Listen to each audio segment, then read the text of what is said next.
16, Broderick Jones. Um, we took him in. You took him in a mock draft last time. Broderick Jones is in fact a dog, Georgia Bulldog that is. But he's a really good player. He's just a good football player. He's a good tackle, and they could definitely use some O line help. It's been a pretty big weakness, even without a quarterback. Your horrible quarterback still has to stand up straight if you want him to win you games. And hopefully Broderick can help Sam Howell stand up straight. Next at 48, or I guess 47, because the forfeited pick, it's a whole thing. Tyreek Stevenson from Miami. We got to watch him down at the Mobile in the Senior Bowl. He's a dog. He picked up a bit of a hit, and instead of going to the trainer, he walked over to his agent and was like, well, "I'm going to keep going." And we were like, "This guy's just go to the trainer, dog. Like, what are you doing?"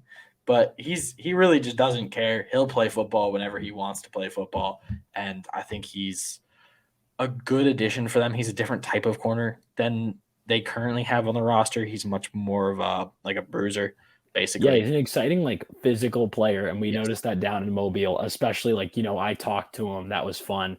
The dude, he carries a confidence about him that Yes. not a lot of players do, and you need to do it at corner. And he's built, dude.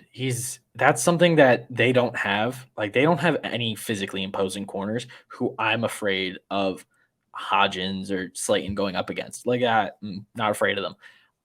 But Tyreek would be, a scarier corner. And moving on to their linebacking core, they have Davis, but that's really it. Like, they're not doing much else in the linebacking core. And whenever Washington's good, they have good linebackers. So I took Henry To'oTo'o. Love Henry. He's just a good football player. He's a tackle machine. And where Davis is this athletic freak who can kind of he has his moments. Henry is very straight line. Like, he's going to be the same player all the time. And I think that balance is going to be huge for helping that defense out, and will take some of the pressure off their D line to always be, this top end group that they've been the last few years. And then I went with a guy who legitimately might have that dog in him. Andrew Voorhees tears an ACL, still puts up the highest bench number at the combine with one leg on the ground. Ridiculous. And I know it might be a little high at 118 because he did just tear his ACL. I don't care. That O line gets so much better with Jones and Voorhees. Like, it just instantly is better. Also, No this isn't a matter team what. that you're looking at as Win competing now. No, they necessarily have next Sam year. Howell at quarterback. So you might be getting a value knowing that you can, Yeah. Voorhees could have gone day 2 potentially, and now he's sitting down the line for you as a day 3 pick, somebody you didn't spend much on, but is Exactly. probably going to come back stronger than ever when you give him the time to develop and fix, work on himself in the injury. Bingo. And speaking of develop, KJ Henry. I know he's a senior, like he was a senior, so there's not time to develop. It's not like he's this, true junior. But he has all of the raw talent in the world. He just needs to put it all together. That Clemson D line is a lot of fun, and they always put out dogs.